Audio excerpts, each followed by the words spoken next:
Yo, what's good, my people? It's your boy, Big Chris, aka the Compton Animator, and I'm here to bring you another main event, NXT and SmackDown review. So, before we get the show started, there's some rumors going around this week. No, before I get anything started, I want to talk about something I didn't watch, but I heard some good news about, which is TNA. Supposedly they did a pay-per-view this weekend called Slammiversary, and I heard it went pretty good. And then they also did a show this week on Thursday, and I heard that was pretty good.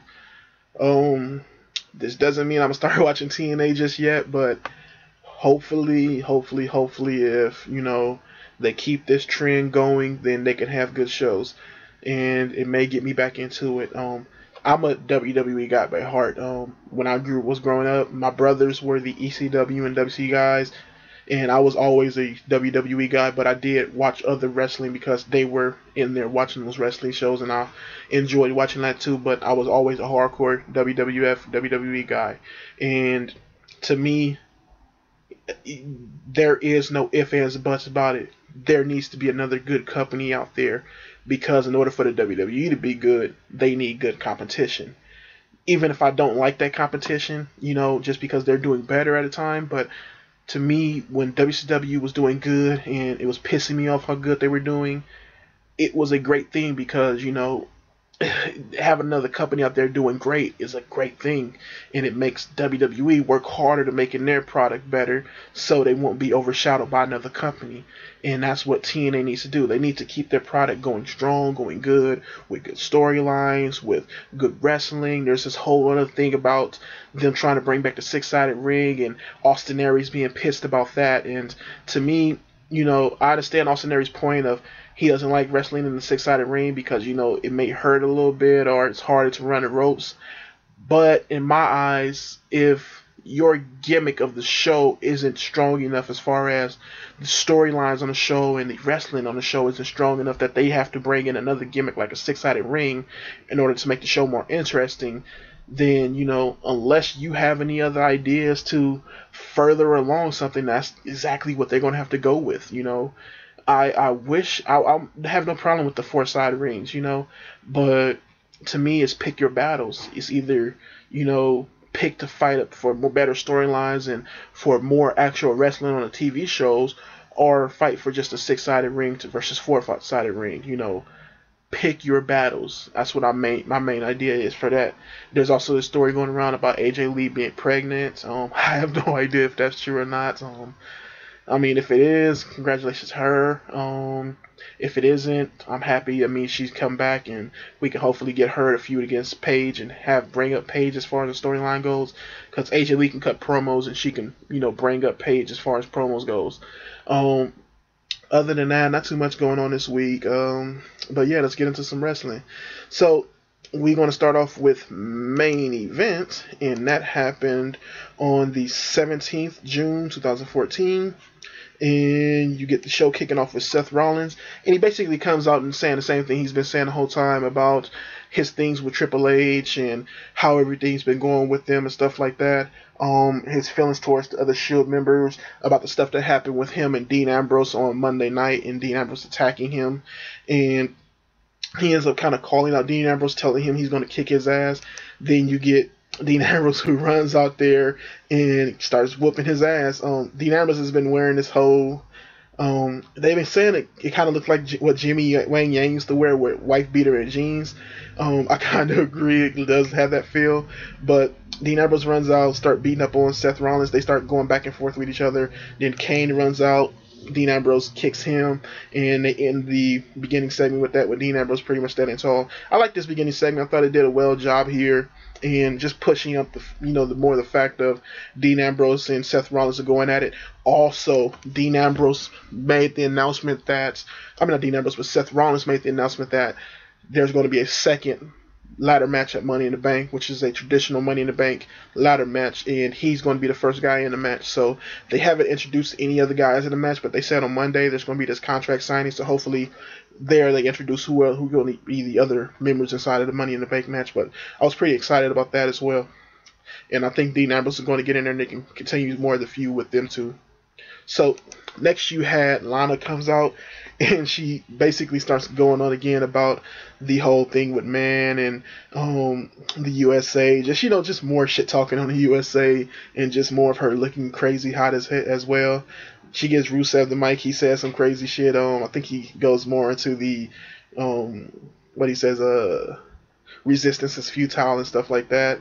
Then you get Santino who comes out, and Santino does his goofy little run to the ring. Right when he gets in the ring, boom, eats a kick from Rusev, and they just beat the shit out of Santino, and it's kind of a scary thing because when they first started going in there, I thought, oh my god, Santino's like the death of these strong guy characters because once they get with him, they start doing the comedy stuff, and then you get Rusev, who ends up being his tag team partner, and it goes downhill from there. But Santino gets eaten up real quick with a kick, and then hits the Alkalite on him, and Santino taps out really quick. I think it was like a 30-second match, but yeah, you end up getting him with the win, and she brings him. She gets in the ring and gives him the gold, and I thought this was pretty good, just as far as to say another squash match and seeing Santino get his ass knocked out that quickly. So next you get a Divas match, which is Naomi versus Paige. They've kind of been setting up this whole thing with Paige and Cameron about them having a little bit of a feud against each other. Now they're setting up a thing where not only after she fought Cameron and whooped her ass on Monday night, now she's going against Naomi. And what I liked about this was that these two girls actually came out there and they had a pretty good match here. Matter of fact, I would say a pretty okay match. I think that the moves they were doing were very nice. They did a gang of moves and was copying each other kind of, or showing that they kind of on the same level as each other. Then they did a kip up at the end and just stared at each other kind of like a respect type thing. And they just started going in from there with each other. And it came down to where Naomi hits this move where she kind of turns around and drops an elbow onto Paige and ends up picking up the win from that. Like I said, I thought it was a pretty physical match with each other. The only problem I have with this match is that it felt like the chemistry was a little off to where that, they were kind of going through the motions, and it felt like they probably haven't had that much time in the ring with each other. So, I think if you give them some more house show matches, or at least give them more time, at least about 10 minutes to just really work with each other, I think they should be doing that in the back as well, just really working with each other and running the ropes with each other, so it won't feel so much like it's a, kind of, okay, I'm going to catch you, then put you into this move, where it's like a, it's not like you're just, running a play. It should be like a machine where it's just, clockwork. It just feels nothing to y'all.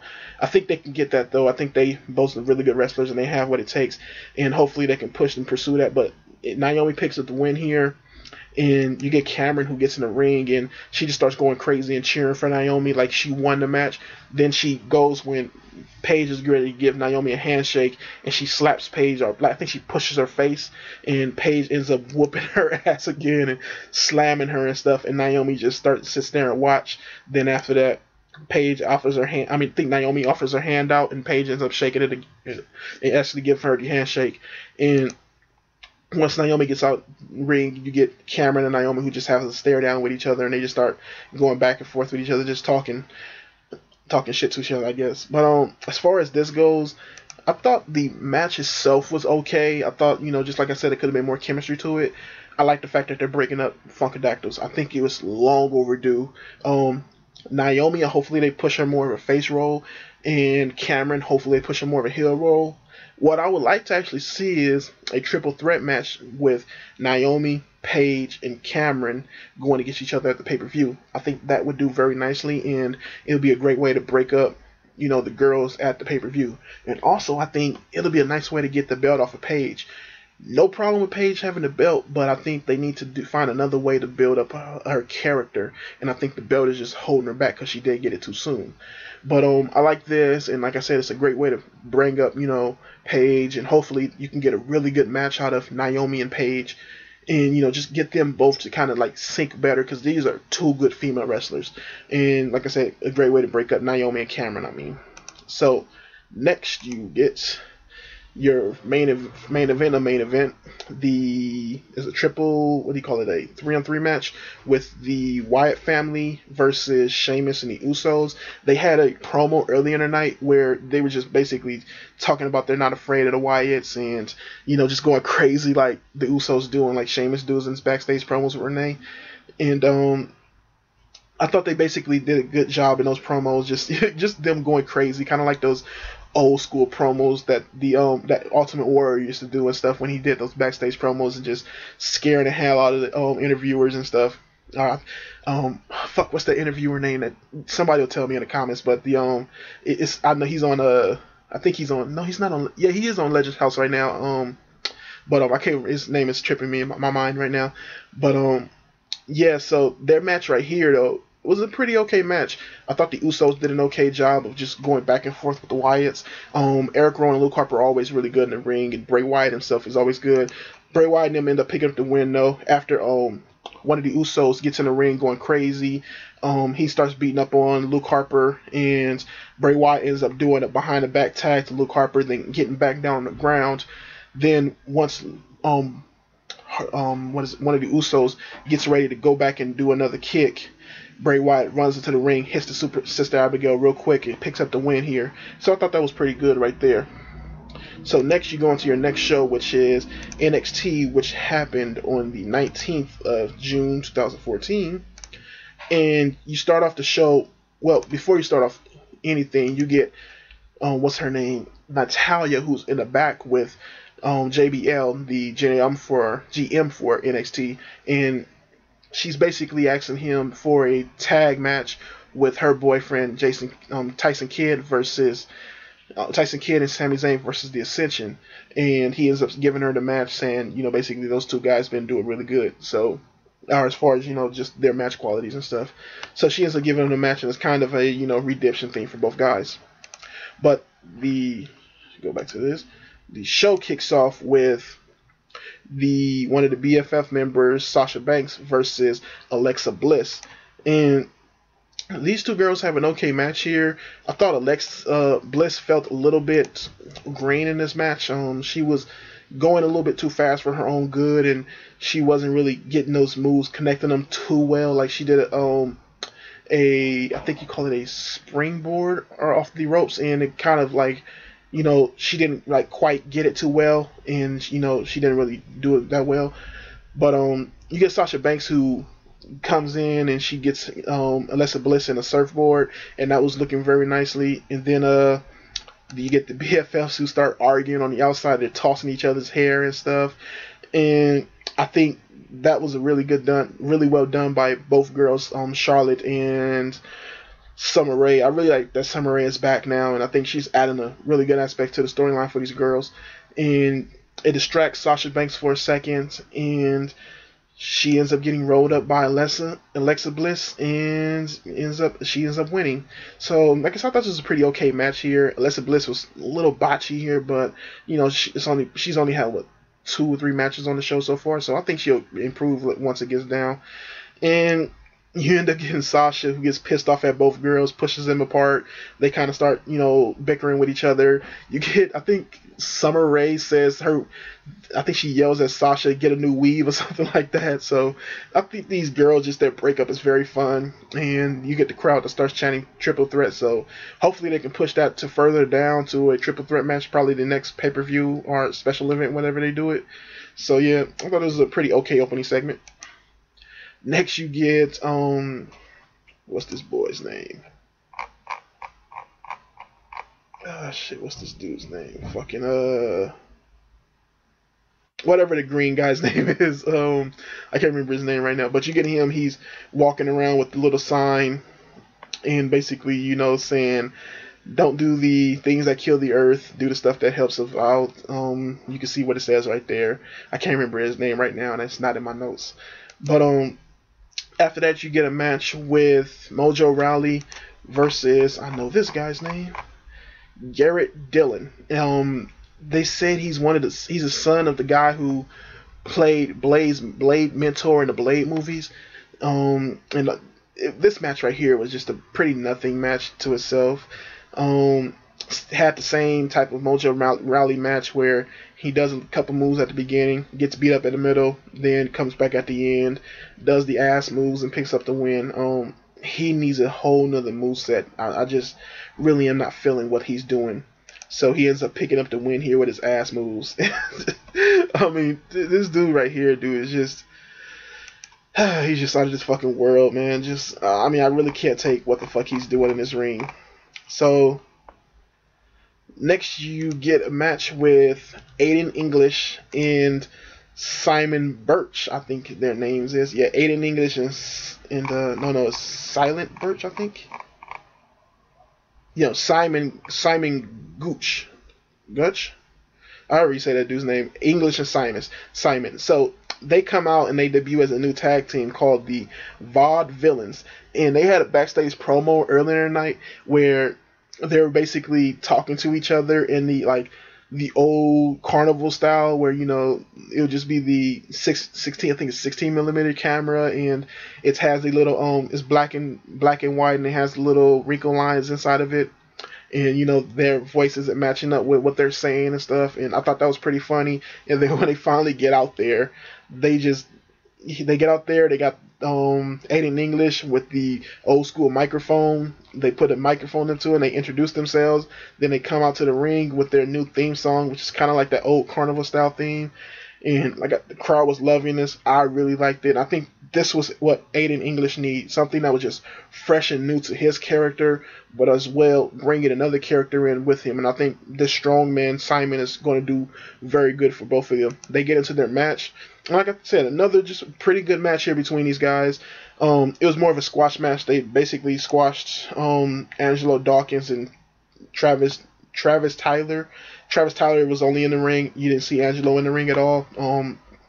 It really couldn't tell it was Angelo because usually he'll come out dressed crazy with backpacks and shit, but he had none of that. But like I said, I thought English and Simon was pretty good here. Simon is really putting off that strongman character. He's doing lunges in the ring and stuff like that, and doing push-ups in the ring.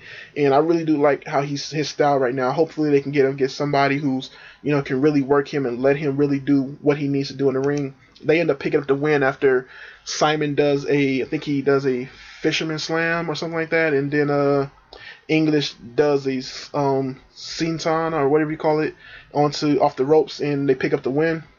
And like I said, I thought it was a pretty okay match here. After that, you get a match with Tyler Breeze versus Kalisto, and I thought this match was pretty good as far as the booking is concerned and the way it put over Kalisto. Tyler Breeze is already over with the crowd as a heel and as a babyface, but not too much as a heel. You know, he still needs some work on getting people to hate him.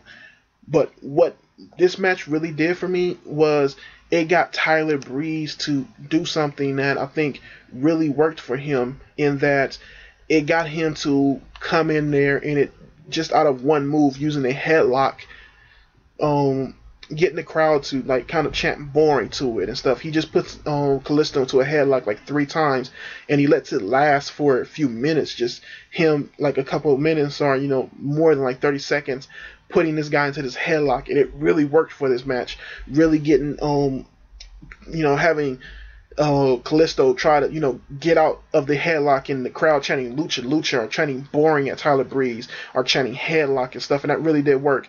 And also what Kalisto was doing here was very well as well. Anytime he got out of the headlock, he would come in and start doing these crazy high flying moves. He did this handstand into I think it was called a hurricanrana, whatever that he did, and then ends up going into the finish where he's ready to do this move off the ropes and ended up getting hit with the beauty shot and 1-2-3 pin for Tyler Breeze. But I thought this match was very well booked. Just pushing the crowd to not like the moves that I was about to call him in English, but that Tyler Breeze is doing, in the way he's just heavily just not giving a crowd the match that they want, and just pushing it to more of what he wants to do. And I really did like that. It was kind of boring at first, but after what I saw what they were doing, I got into it, and I got into wanting Kalisto to actually get up and get out of there and start doing his moveset, and I thought that worked very well here. Next, you get a match with Sami Zayn and Tyson Kidd versus the Ascension. Before this, they had Tyson Kidd and his wife in the back, Natalia in the back, and he just basically going back and forth with her, talking about how he doesn't want her to set up matches for him, and she's saying kind of, respect me, I'm your wife, I should know what's good for you, and they just going back and forth with that. I do like that. They're pushing more of a kind of, him just being pissed off at her and her being pissed off at him because she won't let her help and stuff. And then you get another segment where Tyson Kidd and Sami Zayn they're talking to each other and just basically setting themselves up for the match. As far as the match goes itself, it was okay. You got basically Sami Zayn the whole time in the match getting his ass whooped. He get a few offensive moves here, but not too much. The crowd was really into Sami Zayn, but they were even more into the Ascension. Just them yah chants every time. I think his name is Conor O'Brien got into the match. He starts doing the yahs and kicking dudes in the corner. Then he won more yah stuff. It was very good. So I thought that was very well done or just pretty good, well done. But it got more interesting when Tyson Kidd kind of took the whole thing of Sami Zayn getting beat up as Sami Zayn wanted to work the whole match. And Tyson Kidd ends up stepping off the ropes and just walking to the front of the stage. And Sami Zayn ends up finally getting to the corner. Tyson is not there. Then Sami ends up getting hit with a beautiful, really nice fall of man, and the Ascension ends up picking up the win here. And it sets up more with Tyson Kidd as far as him being just fed up with all this stuff right now. He keeps losing and just pissed off at everything, and hopefully it sets up a feud with him versus Sami Zayn. That would be very fun, and even more of if even if Natalia turns heel with Tyson Kidd as well, that would be very good as well. So I really did like the story in this match. The match itself wasn't too great, but what the story that this match was telling was pretty good. As far as this show goes, and as far as main event goes, I thought main event was an okay show. I thought several things on it was pretty cool. The stuff with the Wyatts and the Usos was pretty good, and the stuff with what's his name? I try not to say but Seth Rollins and Dean Ambrose. That show was pretty good as well. So, and I'll give my rating for both of those at the end of this review. So next you get SmackDown, and you get John Cena, who comes out first. He starts giving a really quick recap of everything that happened up to this point as far as what the title goes, from Randy Orton and Daniel Bryan last year's SummerSlam to now. And he just basically does his goofy shit of trying to give it really quick and say, try to make the crowd laugh, which not really didn't happen, but he ends up saying that he wants to win it badly and stuff. Then you get Del Rio, who comes out, basically says the same thing, that he can beat up Cena and stuff, and that he's a dangerous man. Sheamus comes out, says he's an even dangerous man. He knows what Del Rio can do, but he's more dangerous. Then you get Paul Heyman, who comes out with Cesaro, and Paul Heyman puts over Brock Lesnar, talks high up about Cesaro, and says that Cesaro, he doesn't need to set up a plan for Cesaro to win the belt. He just needs to set up a plan for you guys to lose. So I did like that part. And then you get Roman Reigns, who comes out and he has this big stare down with Cena and just basically says that he can whoop everybody ass that's in that ring. Randy Orton comes out, says, I'm not in that ring, you can't whoop my ass. Then everybody starts to go at it, and they start to have this big ass brawl once Roman Reigns and Randy Orton goes at it first. And they just fight all each other through this whole time. I really did like this whole beginning, just, old school way of setting up these ladder matches. Have each one of the guys come out individually, talk their shit for a second, and then have them all fight each other. I thought that was okay. You didn't get Bray Wyatt here, which was very interesting. Just, once I talked about his segment or later on the night, I thought that was very interesting why they didn't put him in this whole talking segment and what that kind of says about his character and what may be setting up for him. But I thought this was a pretty okay opening segment. Next, you get a match with Seth Rollins, who's in this, I would say, I saw a couple memes that said this, and I kind of agree with them, kind of like a suit from X-Men 1. I think it's an okay suit. I think at first I was feeling, okay, if he takes the shirt off, it may look better.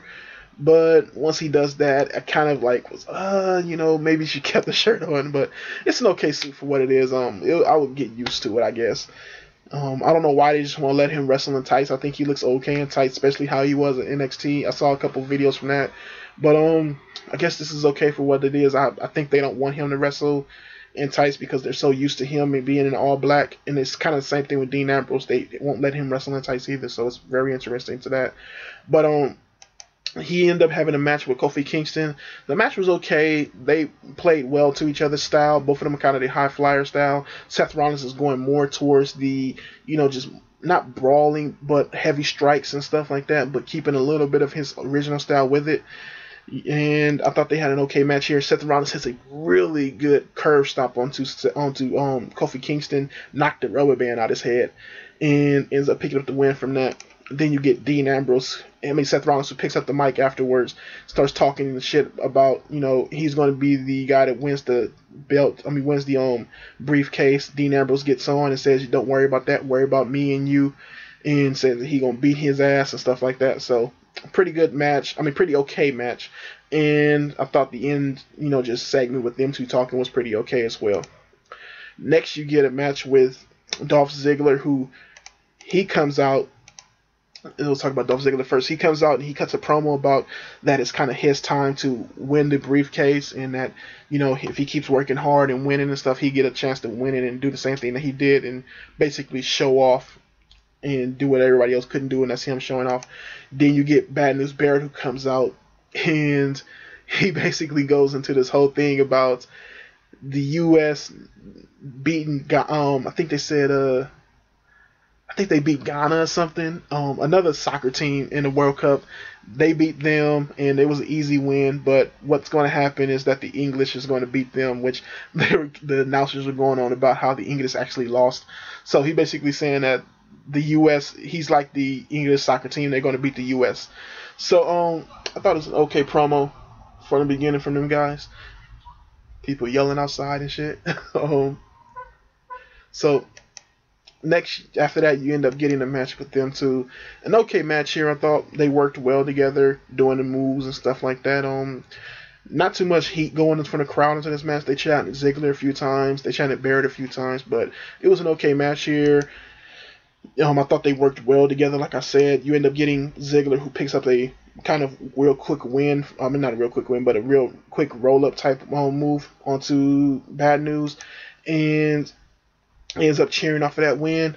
Stands on top of the rope, jumps off, and Bad News hits him with a bull hammer out of nowhere, and lays him out. Tells people to give him his bloody belt, and holds it up.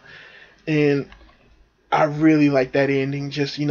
Even though Bad News lost, it showed a lot of aggression from him, showing that he's kind of pissed off about it. Anytime that you can draw some heel heat that way, I think is pretty good, and it worked well for Bad News. Next, you get a match with Adam Rose versus Titus O'Neil, and it started off as an okay, not even okay, just an average match. Titus ends up getting rolled up by Adam Rose really quickly, and Adam Rose is cheering with his rosebuds. Titus hypes on the mic, says that that's not how it's going to go down. Calls Adam Rose and his rosebuds, like, I think he calls him raggedy ass or something like that, and tells Adam Rose to get back in the ring. They're going to do this again. Tyson gets rolled up again real quick, and Rose goes out and cheers with his guys again. I thought this was pretty funny, just seeing Titus O'Neil just, get fucked up this many times. It kind of did put Adam Rose over. You can tell he's getting a little bit more over with the crowd, at least his song is.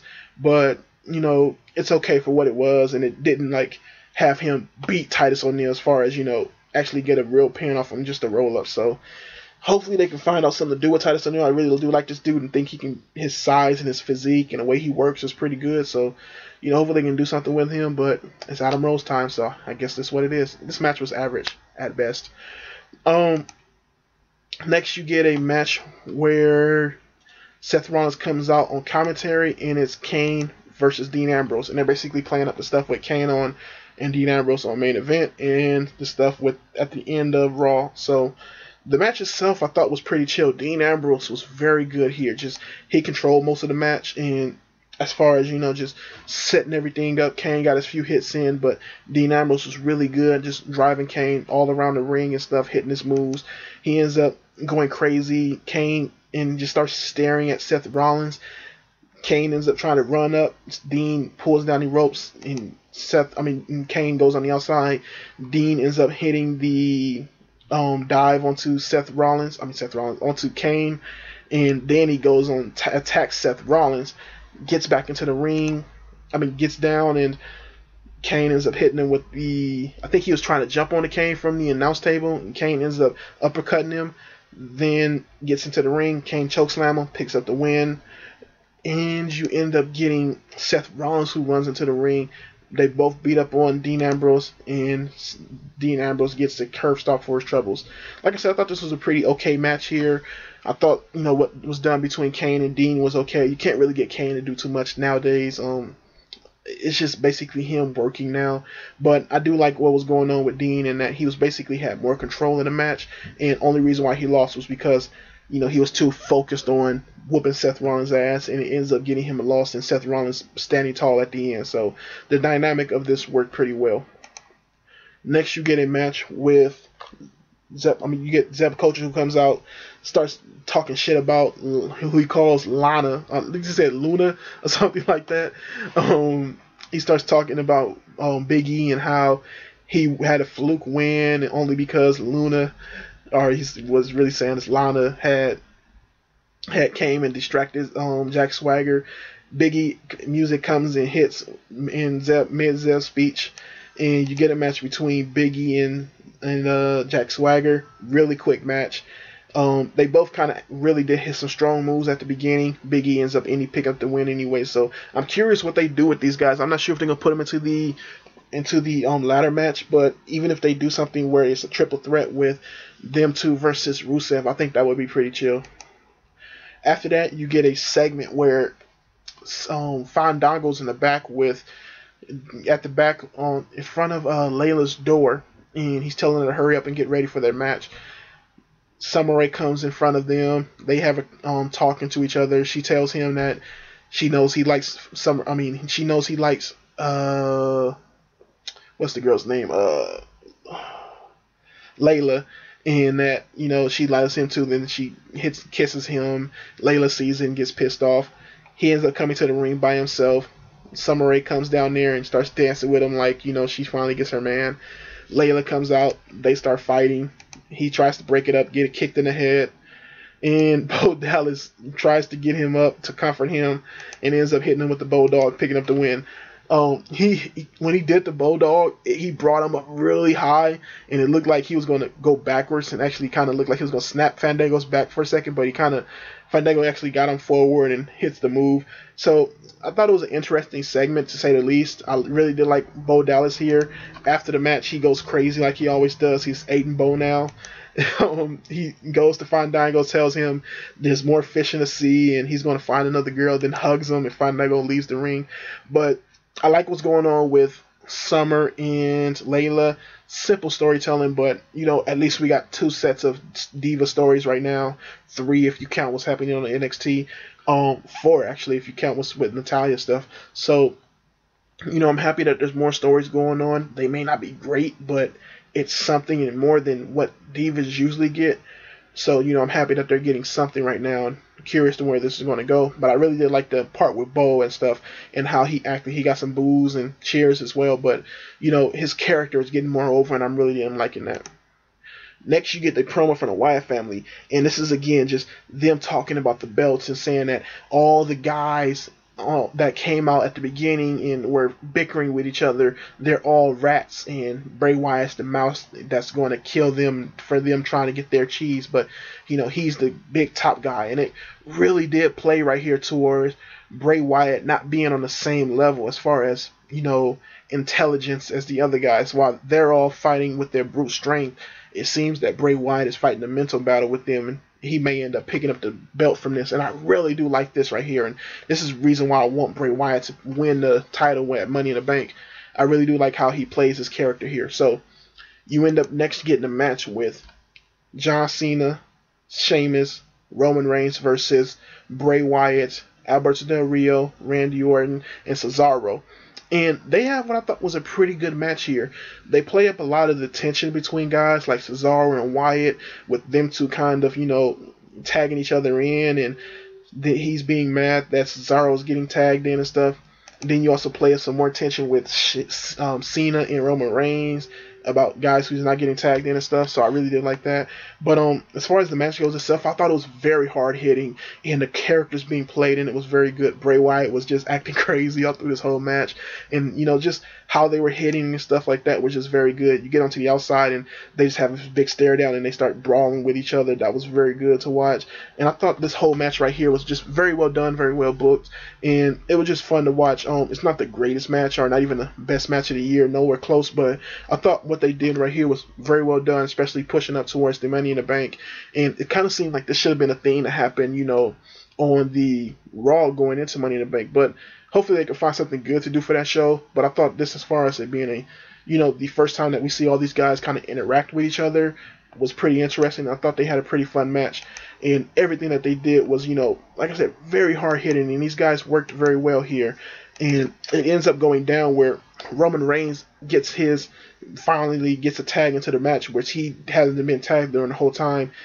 He gets, I think it was Alberto Del Rio to the side of the ropes, and he's going to do that where he runs around the ring and does that jump up kick and gets cut off by Bray Wyatt. He beats him up first. He hits him with a good shot, knocks him down, then finally does his kick. He gets back in the ring, has another confrontation with Bray Wyatt, hits him with the Superman punch, gets kicked by Del Rio, and hits Del Rio with the spear, and ends up picking up the win for them. He ends up having like a little stare down with John Cena, but shakes off both him and Sheamus' hand, and they all stand and cheer in the ring. Like I said, I thought this match was pretty good. It did exactly what it needed to do as far as setting up, just the overall, confrontation between all these guys, and even the guys that was on the teams with each other, but also just setting up, the physicality of what these guys are offering to this Money in the Bank match. And I thought that was done very well. And I think this is going to be a really good match.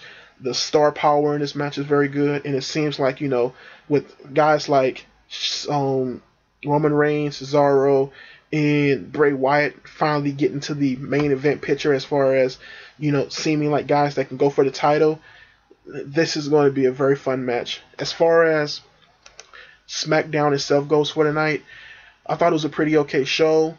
I like the stuff with Seth Rollins, with Dean Ambrose and their matches. I like the stuff with Bad News Barrett versus, I'm about to say Zack Ryder versus Dolph Ziggler. And I liked everything at the end with all those guys. A couple of filler segments here. The stuff with the Divas, as far as Divas and Fandango, was okay. And the stuff with Titus O'Neil and Adam Rose was pretty average, but it played up to their characters. As far as the show goes, I would give it a B-. I thought it was a pretty okay done show. It kept me watching the whole time and actually got hyped for a couple segments here. As far as NXT goes, I don't know if I graded that, but I would give NXT this week a C+. It was some things that weren't great on the show. Like last week, I thought it was a pretty good show. This week, it was an okay show, pretty average, but I kind of expect better from NXT. When I watch that, that's not the show where I'm like, oh, it's just, an okay show. But I kind of expect this to be, NXT every week to be a pretty good show. Main event goes, I would give it a C-. I give it a regular C. I thought it was an average show again, but, really not too much telling great stories. It was kind of showing things that we've seen already, like with the Sheamus and the Usos versus the Wyatts. We've kind of seen that before. And even, with the Santino versus Rusev stuff, it was kind of scary seeing them two be in the same ring with each other. But, it was another squash match. We've seen that before. And the promo from Seth Rollins is kind of the same promo we've seen before. I thought it was an okay show, especially since stuff you've seen before, but, I wish it could have been something more fresh, more new. But as far as all this stuff goes, I thought it was a pretty good week of wrestling if you include Raw to it. I thought it did a pretty well job here. And that's my show. All my links are down below. Hit me up on Instagram at Compton_animator. Hit me up on Facebook at Christopher Wallace. The other links to Twitter and all that stuff is down below. Like, comment, subscribe. This has been a 40-minute video, and I'm about to end it now. Keep watching wrestling. Peace. See you at Money in the Bank.